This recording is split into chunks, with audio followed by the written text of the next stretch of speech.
Channel.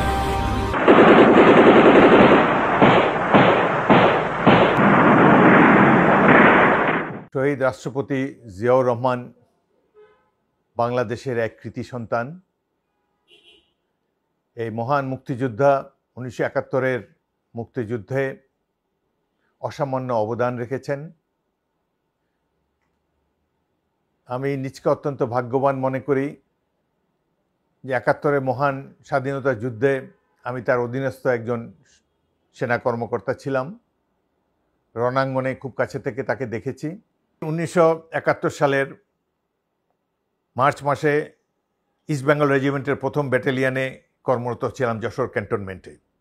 30 March তারিখে আমি বিদ্রোহ করি 200 সৈনিক নিয়ে, যারা সবাই বাঙালি ছিল।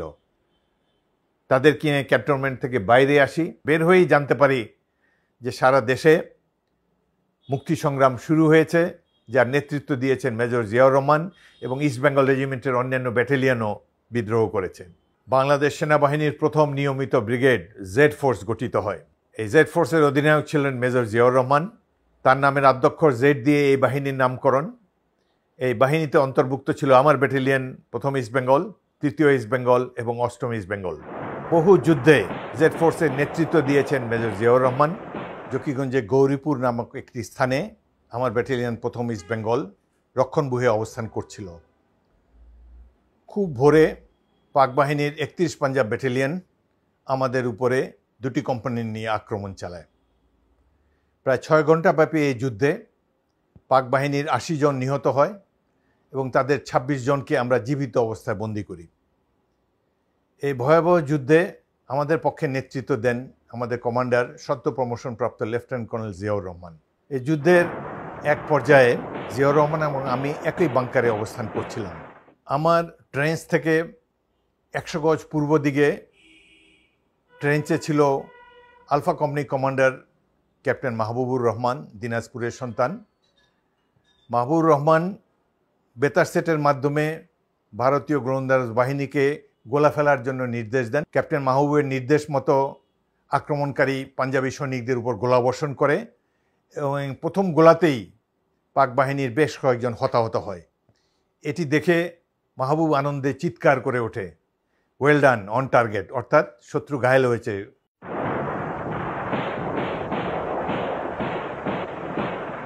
অপর দিক থেকে পাকিস্তানিরা মাত্র একটি গোলা ফায়ার করে। দুর্ভাগ্যবশত এই গোলাটি এসে মাহবুবের 10 গজের মধ্যে পড়ে এবং এই তরুণ ক্যাপ্টেন তাৎক্ষণিকভাবে শাহাদত বরণ করেন। পাকিস্তানিদের কামানে গোলাটি যদি 100 গজ পূর্ব দিকে পড়তো তাহলে আমি এবং জিয়াউর রহমান সেখানে শহীদ হতাম। জিয়াউর রহমানের জীবন বিপন্ন করে এই সম্মুখ যুদ্ধে এখানে ফ্রন্ট লাইনের বাংকারে আসার কোনো প্রয়োজন ছিল না। তিনি অন্যান্য সেক্টর কমান্ডারদের মতো আরও 3 মাইল পিছনে থাকতে পারতেন, ভারতীয় সীমান্তের ওপারেই থাকতে পারতেন। কিন্তু সৈনিকদেরকে যুদ্ধে নিয়োজিত করে একজন কমান্ডার রূপে নেতৃত্ব দেবার জন্য স্পিরিটেড জিয়াউর রহমান তিনি আমাদের সাথে যোগ দেন।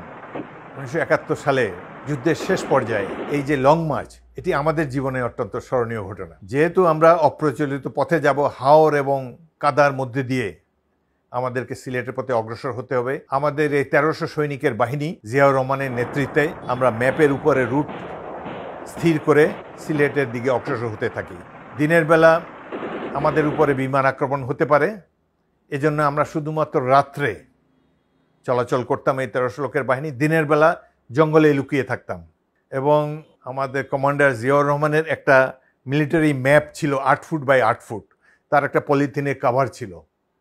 এই কাভারটি দিনের বেলা এই ম্যাপটি একজন সৈনিক বহন করতেন এবং রাত্রিবেলা একটি গাছের নিচে এই ম্যাপটি বিছিয়ে কর্নেল জিয়াউর রহমান, ক্যাপ্টেন অলি আহমদ এবং আমরা 3 জন সেটার উপরে ঘুমাতাম।